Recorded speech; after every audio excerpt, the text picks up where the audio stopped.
नमस्कार दोस्तों, मेरा नाम है Deepak and I am going to help you out to understand English language. Okay, तो आइए जल्दी से हम लोग स्टार्ट करते हैं और देखते हैं आज हमारे पास क्या है।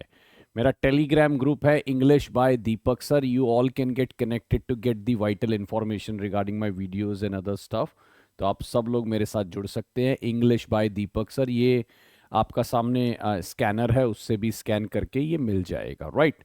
कुछ कोर्सेज हमारे पास अवेलेबल है जिनको आप ऑप्ट कर सकते हैं टेक्स्ट बुक ऐप पर जाकर, EMRS TGT PGT के।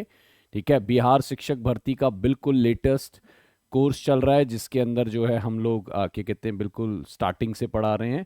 आप उसके लिए भी जुड़ सकते हैं और सीटेट के लाइव कोर्स के लिए भी, राइट। इसको आप टेक्स्ट बुक पे जाके ले सकते हैं या मुझे भी व्हाट्सअप कर सकते हैं। ऊपर मेरा व्हाट्सअप नंबर दिया हुआ है, उस पर आप मुझसे कनेक्ट हो सकते हैं, राइट। चलिए आइए जल्दी से देखते हैं हमारे पास है ना। चलिए इसमें ये बताइए राइट आंसर क्या है। बहुत बहुत ध्यान से तेजी से बनाते चलिएगा। ब्लैंक वर्स, ठीक है, क्या होती है?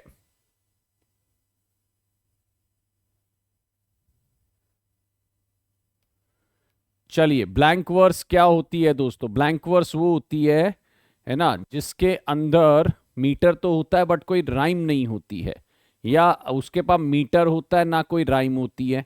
तो मुझे लगता है ये आंसर आपका क्या हो सकता है दोस्तों? ये B for Bombay right answer हो सकता है। ब्लैंक वर्स हमारा क्या है? जिसमें आपका मीटर तो होता है बट उसमें अगर मैं बोलूं तो कोई राइम नहीं आपको देखने को मिलेगी। तो ये हमारी ब्लैंक वर्स कहलाती है। फ्री वर्स जो होता है उसमें ना कोई मीटर होता है ना कोई राइम होती है।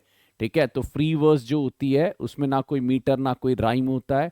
ब्लैंक वर्स में आपको मीटर देखने को मिल सकता है बट राइम देखने को नहीं मिलेगी, राइट। ये ध्यान रखिएगा। चलिए, कुछ वर्ड है जो मैंने शायद थोड़ा सा पहले भी आइडिया दिया है इनका, ठीक है, और अगर बोलूं तो कहीं ना कहीं जो है ये थोड़ा बहुत हमें आइडिया इनका होता है। चलिए, हेमार्शिया क्या होता है? हेमार्शिया को हम ट्रैजिक फ्लॉ भी बोलते हैं। हेमार्शिया वो मिस्टेक है प्रोटैगनिस्ट के द्वारा जिसके बाद उसकी दुनिया बदल जाती है, राइट। ये ध्यान रखिएगा, जिसके बाद उसकी दुनिया बदल जाती है, ये एरर ऑफ जजमेंट है।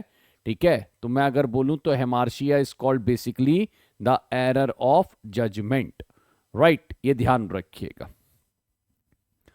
नेक्स्ट वन देखिए दोस्तों, एफोरिज्म। एफोरिज्म क्या होता है वो देखते हैं हम एक बार। एफोरिज्म कौन सी चीज है? हाँ जी, meaning of living beings ability survive both on land and in water, ये कोई मतलब नहीं है ना। Is an expression of anxiety, कोई मतलब नहीं है। Is the quality of being poisonous, मतलब नहीं है। It's a statement condensing much wisdom in a few word. Aphorism कहावतें होती हैं एक्चुअल में। ये इनको हम बाइवर्ड्स बोल सकते हैं, इनको हम प्रोवर्ब बोल सकते हैं। ठीक है, ये हमारा प्रोवर्ब हो सकती है, ठीक है, बाइवर्ड बोल सकते हो, कहावतें बोल सकते हो, सेइंग टाइप में, मैक्सिम टाइप में जो होती हैं, तो ये वो कहलाती हैं। ठीक, तो छोटे थोड़े से शब्द में, नाच ना जाने आंगन टेढ़ा, चोर की दाढ़ी में तिनका, right. So these are like छोटी छोटी बातें, जैसे थोड़ी सी कहानी टाइप में उसको, तो ये आपका B for Bombay right answer हो सकता है। So the right answer will be B for Bombay, ठीक है।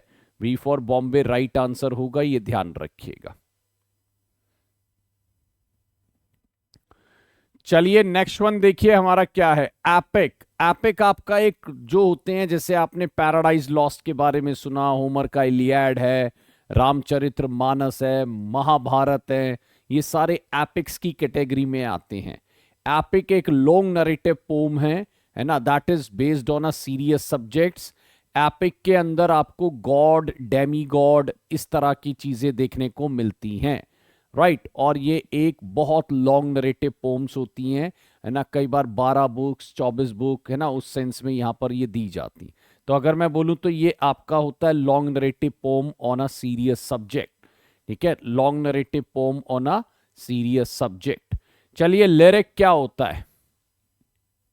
लिरिक आपका अगर मैं बात करूं, अ लॉन्ग पोम लॉन्ग नहीं होती है, ठीक है। अगर मैं बोलूं तो, है ना, a poem written in praise of God, वो थोड़ा सा हाई में हो सकती है, ठीक है। तो इसको हम बोलेंगे short poem in which the poet expresses his or her intense feeling, जिसके अंदर पोएट जो है वो अपनी इंटेंस फीलिंग को जो है वो एक्सप्रेस करता है, राइट। तो उसको आप यहां पर बोल सकते हैं क्या, लिरिक। उसको आप किस सेंस में ले सकते हैं, उसको आप लिरिक बोल सकते हैं, short poem in which the poet expresses his or her intense feeling.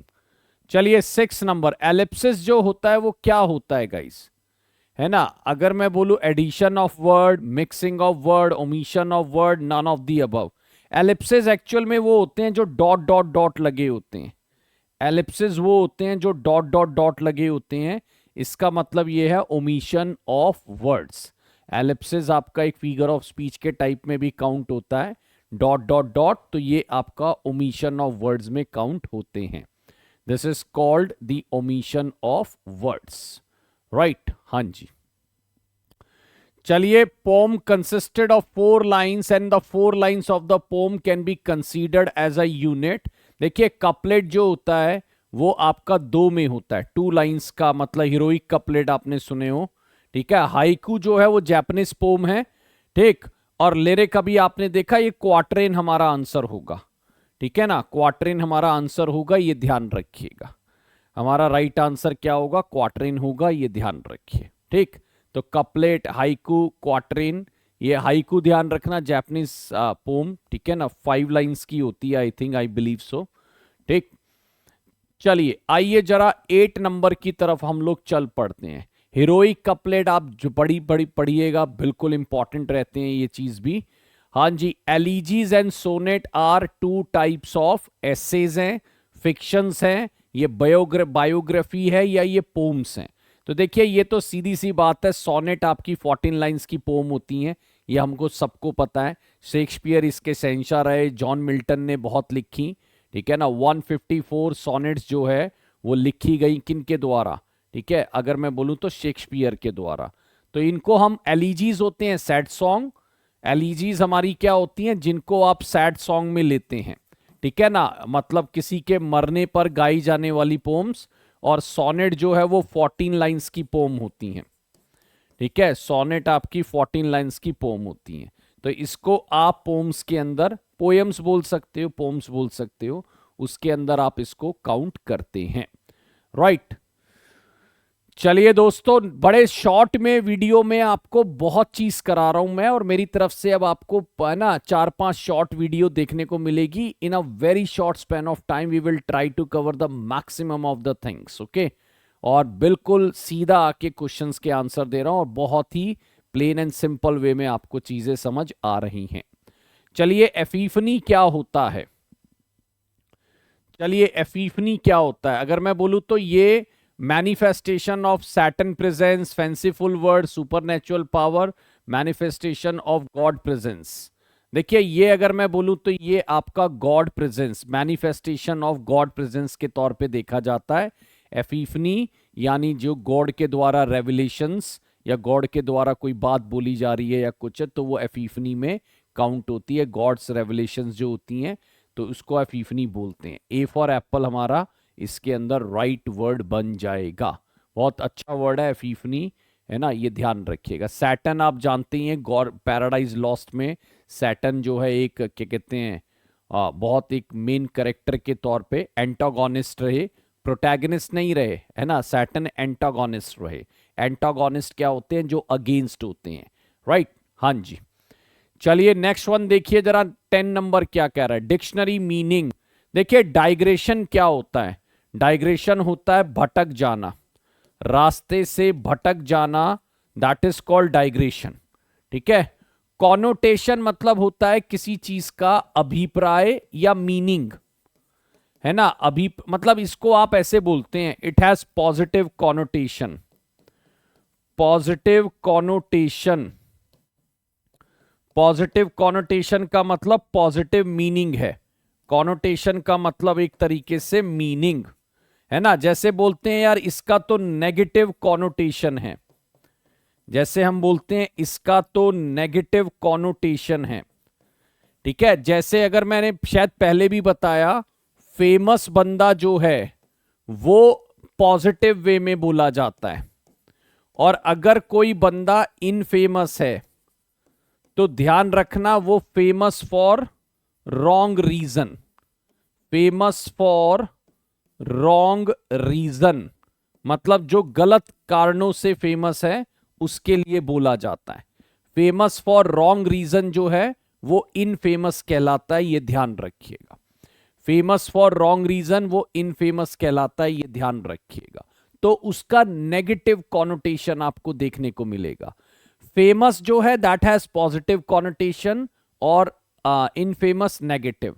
और देखो एनोटेशन क्या होता है, जैसे मानिए मैं ये बोर्ड पे जो लिख रहा हूं, अगर मैं उसकी पीडीएफ बनाकर आपको दूं तो मैंने अपनी क्लास के एनोटेटेड नोट्स आपको दिए हैं, ठीक है ना। एनोटेशन मतलब what ever I am writing on board, अगर उसका मैं पूरा नोट मेकिंग आपको दूं तो हमारे यहां पर होता भी है गाइस, जब हम टेक्स्ट बुक में पढ़ाते हैं तो हमें एनोटेटेड नोट्स देना कंपलसरी है।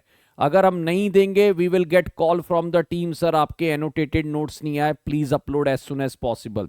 एक बार मुझे पूरे नोट्स दोबारा बनाने पड़े थे, आई फॉरगॉट टू सेव, तो इसका मतलब that is very very important at are like textbook. तो जितना भी बोर्ड पे जो हम पढ़ाते हैं उसके नोट्स देना कंपलसरी है क्लासेस के अंदर, राइट। और डिनोटेशन होता है डिक्शनरी मीनिंग, तो हमारा जो राइट आंसर बनेगा वो बनेगा डिनोटेशन। हमारा जो राइट आंसर बनेगा वो क्या बनेगा दोस्तों, डिनोटेशन, राइट, ये ध्यान रखिएगा। चलिए आ जाइए, देखिए what is the meaning of catharsis. चलिए कैथारसिस क्या होता है, when someone is releasing his pent up emotion, ठीक है, जब कोई अपने दिल के अरमान, अपने दिल के इमोशंस को बाहर निकालता है। परगेशन वैसे जो होता है वो होता है अपने आप को पर्ज करना, यानी अपने अंदर का मैल बोलते हैं। वैसे तो पर्ज मतलब होता है अपने अंदर की चीजों को बाहर निकालना, खासकर गंदगी या उसको, लेकिन यहां पर वो चीज में नहीं आएगा, ठीक है ना। परगेशन ऑफ इमोशन का मतलब होता है अपने अंदर के इमोशंस को, है ना, अपने अंदर से बाहर निकालना, ठीक। हाँ जी, तो purgation of emotion of pity and fear is called catharsis. मैं हमेशा बोलता हूं ना, speaking English language is catharsis for me. Speaking English language is catharsis for me. जब मैं इंग्लिश बोलता हूं तो that means I am releasing my pent up emotions, और I am releasing my emotions in front of everyone. मैं हमेशा से पसंद करता हूं that I should take my classes in English, ठीक है। Although we have the audience from the Hindi and English background, so I try to be bilingual, but I love to speak English as much as possible, क्योंकि एक वो catharsis का काम करती है। I am releasing the emotions, I am releasing the like the energy which is inside and saying it through English language। तो उसको आप बोल सकते हैं, है ना, speaking English language is catharsis for मी। चलिए इसको आप बोल सकते हैं। तो यहां पर आपका आ जाएगा कैथारसिस का मतलब purgation of emotion of pity and fear, purgation of emotion of pity and fear. चलिए डिस्टोपिया का मतलब क्या होता है। हमारे पास दो तरह के वर्ल्ड माने जाते हैं, इमेजिनरी वर्ल्ड, दो तरह के, एक होते हैं यूटोपिया और एक होता है डिस्टोपिया। तो यूटोपिया तो होता है perfect place to live, utopia होता है an imaginary place, imaginary place, but इसको हम बोलते हैं perfect place to live, perfect place to live, यानी जो जीने के लिए परफेक्ट प्लेस है उसको यूटोपिया बोलते हैं। और डिस्टोपिया इसका ऑपोजिट होता है, dystopia is basically called as hell, dystopia is basically called as hell, ठीक है ना, इसको आप हेल के तौर पे देखते हैं, वर्स्ट प्लेस टू लिव। अच्छा ये दोनों इमेजिनरी हैं, ये दोनों इमेजिनरी हैं, ये ध्यान रखना, वर्स्ट प्लेस टू लिव और best place to live, right. तो डिस्टोपिया अगर मैं बोलूं तो क्या आएगा, unpleasant imaginary world, unpleasant imaginary world, ठीक है, ये ध्यान रखिएगा। तो dystopia is basically called as unpleasant imaginary world. चलिए मॉक हीरोइक पोम्स क्या होती हैं, ठीक है ना। हाँ जी, मॉक हीरोइक पोम्स क्या होती हैं, ठीक है। आपने देखा होगा the rape of the lock, है ना, अलेक्जेंडर पोप का the rape of the lock एक, है ना, मॉक हीरोइक पोम है। बहुत फेमस रहते हैं दोस्तों ये, है ना। अगर मैं बोलूं तो इसमें होता क्या है, mock at the heroic pretentious poet and critic नहीं, मॉक हीरोइज्म एंड एग्जैजरेटेड नहीं, uses a heroic style to deride airs and affectation, ये लाइन सही है, ठीक है ना। एक तरीके से मजाक उपहास उड़ाना, ठीक है ना, एक तरीके से मजाक और उपहास उड़ाना। एयर्स या अफेक्टेशन, एयर्स वैसे जो होता है वो होता है कोई जब अपने आप को बहुत प्राउड फील करता है, और अफेक्टेशन होता है बनावटी, ठीक है ना। हाँ जी, तो uses a heroic style to deride airs and affectations, तो वो हमारा आंसर बन सकता है। C for cat right answer है मॉक हीरोइक पोम्स का, राइट। हाँ जी, जो लिटरेचर में है उनको ज्यादा पता होगा, उन्होंने पढ़ा भी होगा इसका, मजाक उड़ाना, ठीक है ना। हाँ जी, सिज्यूरा जो है वो आपका क्या होता है दोस्तों, मैं इसका प्रोनाउंसिएशन एक बार चेक कर लूंगा, सिजूरा बोल रहा हूं मैं इसको, है ना, एक बार मैं चेक कर लूंगा दोस्तों, है ना, प्रोनाउंसिएशन मैंने देखा नहीं इसका, तो मैं एक बार इसका प्रोनाउंसिएशन चेक कर लूंगा। ठीक, तो इसको आप ना तो 6 फीट होता है, 6 फीट अलग सेंस में आ जाता है, राइम्ड वर्ड नहीं है, स्ट्रेस स्लीपर नहीं है, ब्रेक इन अ लाइन बोलते हैं इसको, हम बोलते हैं ब्रेक इन अ लाइन, ठीक है। हाँ जी, तो इसको हम ब्रेक इन अ लाइन बोलते हैं, ये ध्यान रखिएगा। आज का लास्ट वर्ड देख रहे हैं, हाँ जी, पैराबल्स। पैराबल जो होती हैं वो कहावतें होती हैं, ठीक है ना। पैराबल जो होती हैं वैसे बाइबल स्टोरीज है, मॉरल एक लेसन कन्वे करती हुई, एक मॉरल लेसन के बारे में बताती हुई, तो उसको हम पैराबल बोलते हैं, राइट। तो ये ब्रीफ टेल है, ये ब्रीफ टेल है इलास्ट्रेटिंग सम मॉरल, ब्रीफ टेल इलास्ट्रेटिंग सम मॉरल, राइट, तो उसको हम बोलते हैं। तो सी फॉर कैट जो है वो हमारा एक राइट आंसर है यहां पर, ये ध्यान रखिएगा, ठीक। सी फॉर कैट हमारा एक राइट आंसर है। तो दोस्तों आज मेरी तरफ से इतना ही था, शुक्रिया आने के लिए, जुड़ने के लिए, अपना कीमती समय देने के लिए। Thank you so much. My name is Deepak, the one who is helping you out to understand English language. मेरा ऊपर व्हाट्सअप नंबर है, किसी कोर्स की इंक्वायरी या कोई भी इंफॉर्मेशन आपको चाहिए हो, ऊपर मेरे से आप इस पे बात कर सकते हैं, व्हाट्सअप नंबर पे मेरे को मैसेज भेज सकते हैं, ठीक है। Thank you so much, bye bye everyone, thank you so much.